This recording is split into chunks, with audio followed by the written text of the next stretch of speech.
Good evening. Talking about flourishing and parenting this weekend, and as I was thinking about it, I was thinking that God is the ultimate parent, right? We're just singing about it.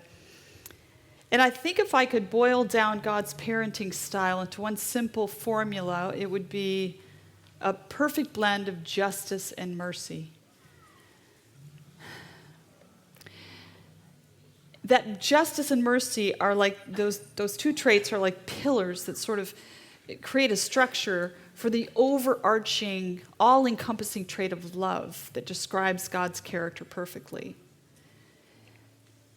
This is why the enemy of God, the adversary, has been at war with that blend of justice and mercy. He's always trying to separate the two.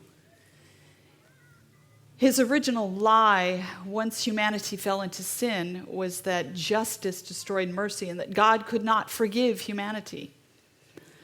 But heaven disproved that by sending Jesus, and Jesus absorbed all of the consequences of our sin upon himself. He exhausted the demands of justice on our behalf as our representative, and at the same time extended mercy to the human race. And the second lie that the adversary came up with was that mercy destroyed justice and that the law couldn't possibly be kept. And I think that that's the one that's the most active today. And I think he's trying to say that all we can do is just kind of wallow in our sin and disobedience, and there's really no hope for transformation. But the Word of God tells us we should be transformed by the renewing of our minds, and all of God's biddings are enablings.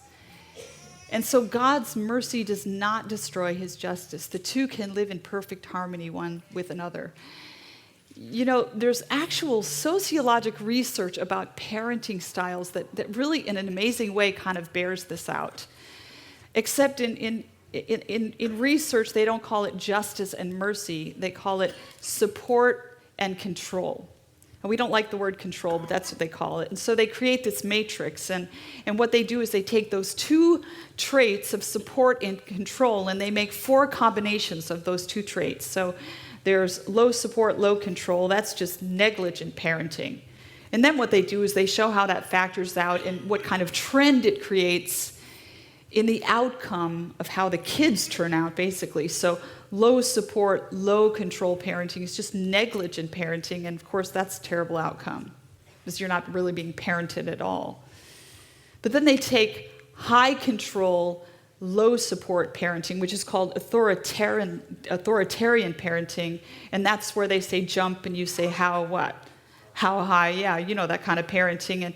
And what they find is that people that have that kind of parenting tend to always need to have every action and every choice dictated to them, so they're more inclined to end up in things like gangs and cults. And then people with high support, low control parenting, that's called permissive parenting, interestingly enough, those individuals have very poor self-control because kids learn self-control by having parents that actually monitor them and have boundaries and maintain those boundaries. And so those kids that never learn self-control have bad self-worth. They don't have good self-worth because self-worth and self-respect are predicated on self-control. You know, kids like that, people like that need a constant feed from outside telling them they're good enough and a constant ego feed. But if we have self-control and self-discipline, we tend not to need that as much. So the last combination, high support and high control, if I can say it this way, is that magic combination. Has the best outcome. Kids that are more inclined to have, you know, good value systems and good stable characters and embrace the value systems of their parents. God's formulas work, you know. But even though there are these formulas and these trends can be created by the right kind of parenting, it's still just one big high-risk endeavor, to be honest with you.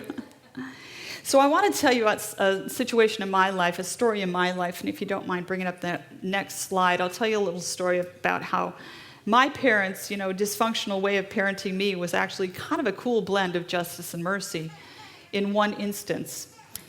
What happened was my mother asked me to collect for a charity.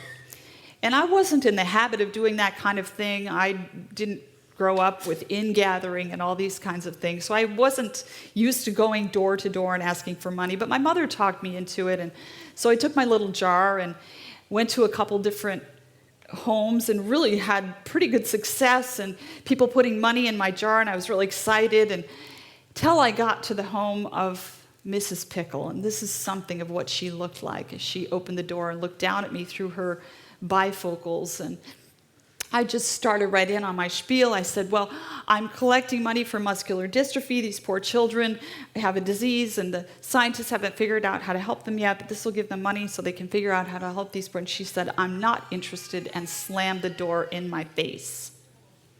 And I stood there and looked at that door and thought, lady, you have no idea who you're dealing with. I am not the kind of kid that goes out and collects money and for charity. That's just not who I am. And I forgot that verse that says, justice is mine, saith the Lord. And I vowed in my heart that Mrs. Pickle would pay for her selfishness. And I forgot about it for a while, but a few months later, a friend of mine and I were kind of cruising around one balmy summer night. And you know how those balmy summer nights are just sort of intoxicating. And suddenly this idea popped into my head, revenge on Mrs. Pickle. And I decided that what we would do is we would throw an egg at her picture window. So we crept out into the night, and there she was, sitting right in her comfy chair, right in her beautiful picture window, there in her lovely, lush living room. And I decided to take revenge on all of the materialism in the world personified by Mrs. Pickle. And I have a pretty good overarm throw, and I threw that egg, and smack, it hit her exactly in the head, except there was that plate glass there. And so, saved by the plate glass. But we ran out into the night, slapping each other on the back. It was a perfect crime. It was just amazing. We were in a state of exaltation until the police cruiser pulled up. I lived in a rather sleepy suburb. There wasn't a lot going on. The guys didn't have a whole lot to do, and so they got that vandalism call, and they rushed to the scene of the crime. Well, this policeman was a very intelligent man, and he decided not to disclose the fact that he knew very well who had thrown that egg.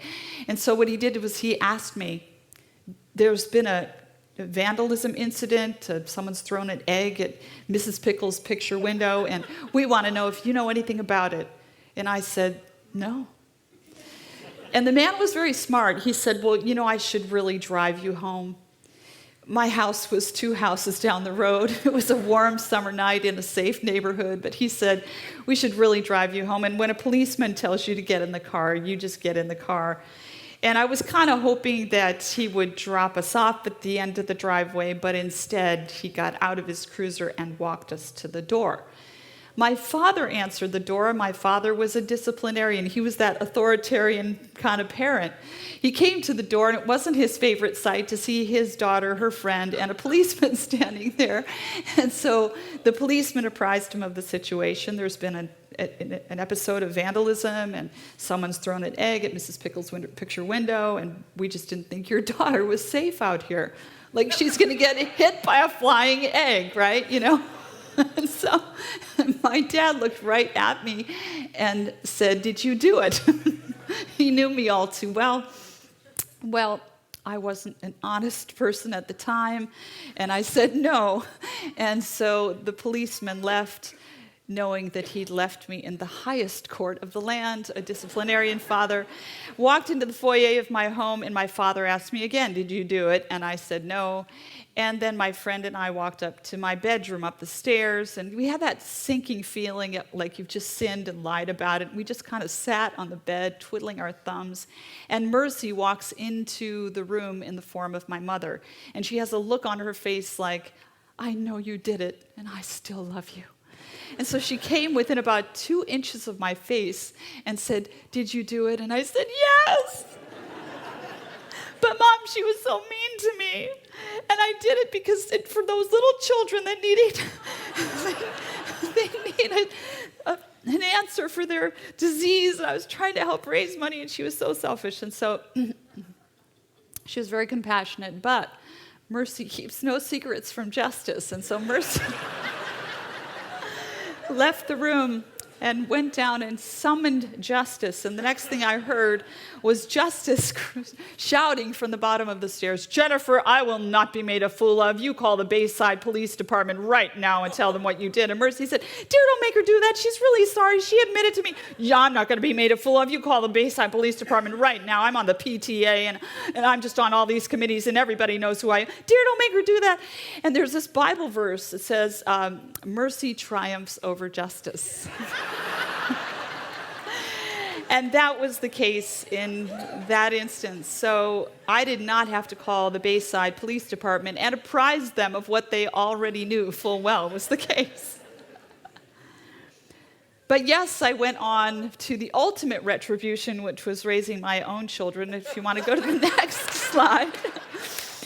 Yes, I had two of my own children accidentally. It's true. I understand the connection between and pregnancy, but I was using, let's say, very obviously ineffective forms of birth control and got pregnant 2 times, not once but twice, not at the same time. But anyway, and I had these 2 children, but it was really kind of cool. I want to be a career woman and all these things. Didn't think I want to be tied down with kids, but once I got pregnant, I knew that they were meant to be. And so I knew that that was God's will for me. So we had a wonderful, happy childhood for them. I was going to put everything I had into raising those children right, So we had homeschool and not home birth, but home baked bread and home this and home that for about 12 or 13 years. And then they said, "Mom, it's really over. We really appreciate all you've done for us and the dedication level, but it is really over." So they went to school the next year. So let's go ahead and show the next photo. Someone said they saw that and they barfed cuteness. Okay, don't go to the next one yet. Okay, so we ended up getting into that age where things get really risky, and it was that time of life where you start being attracted to the opposite sex. And we actually took an international trip and were in London for a period of time. And my oldest daughter did meet someone at Trafalgar Square. And it was really a tough time because I just knew it was not a match. It wasn't a good idea. The cultural differences were so significant, not to mention the immigration issues. They were just too different. And so finally I was able to prevail upon her, and she kissed him goodbye. And you can go ahead and show the next slide.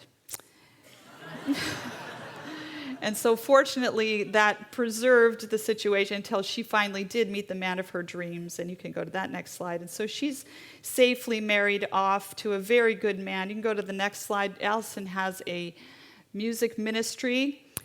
This is she and I singing actually together. I took her on tour with me because I've done some music in my life. Took her on tour with me when she was a teenager. You can imagine what that was like. But so that we could raise money for her first album and actually her second album too. I think I helped her raise money for. So she got launched into her music ministry, and that continues to today. So that's all good.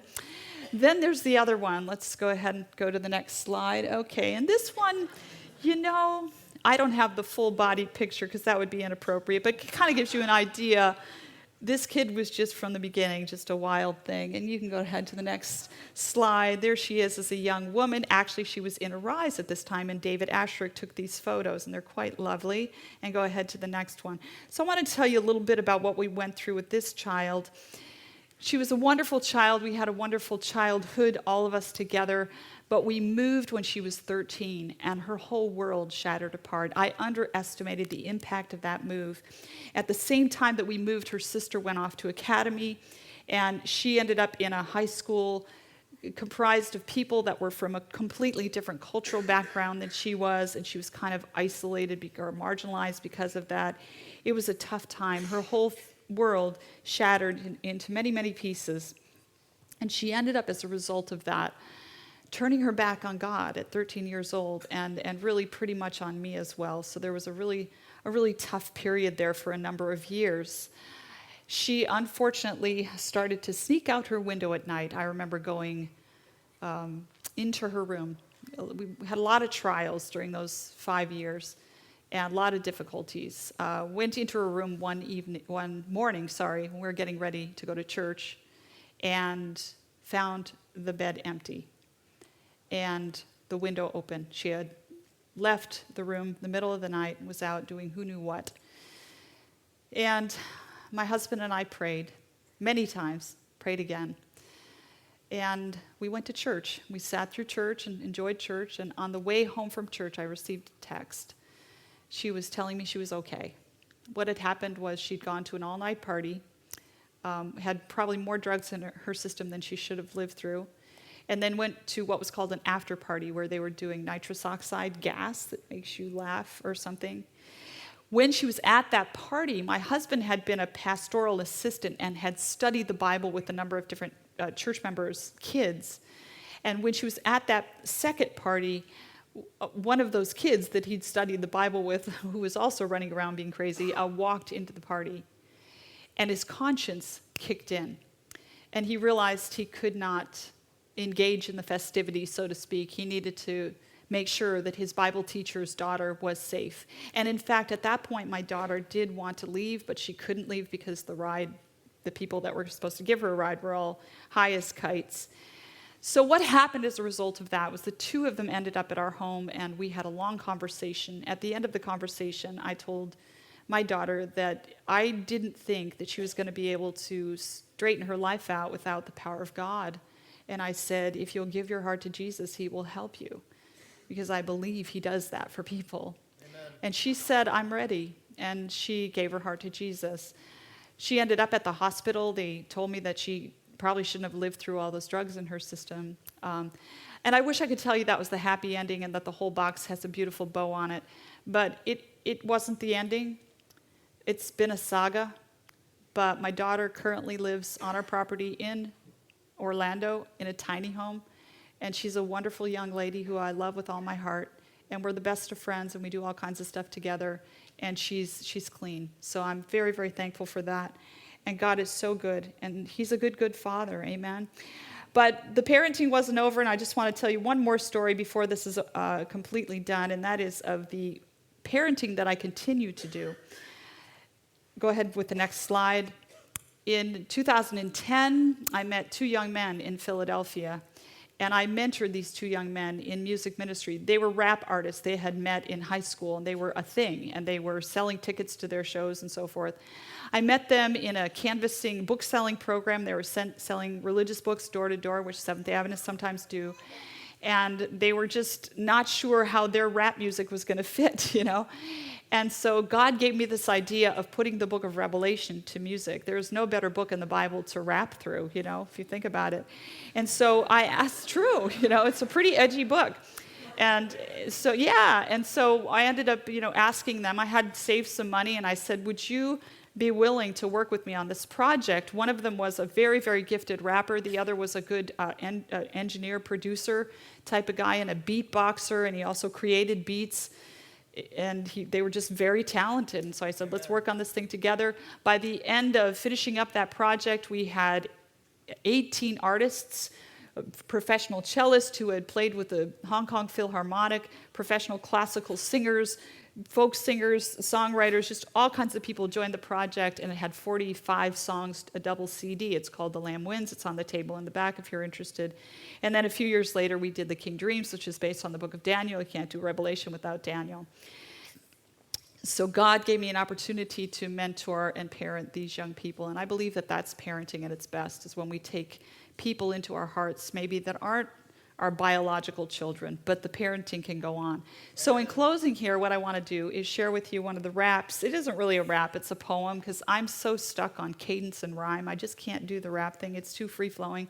But Lee, the rapper, taught me how to kind of present it in a rap way. So let me try this. This is about Babylon in the book of Revelation.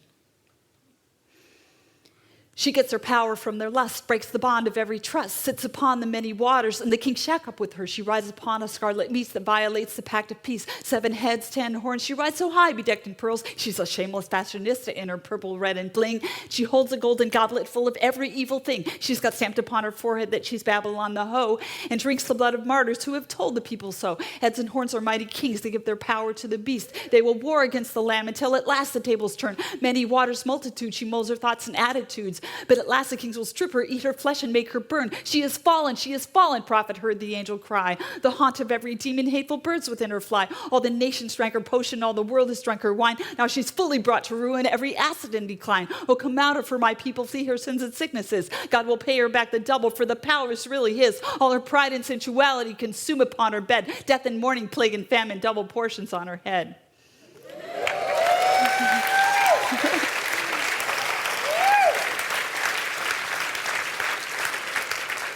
So that is my parenting at its finest. And that is my story.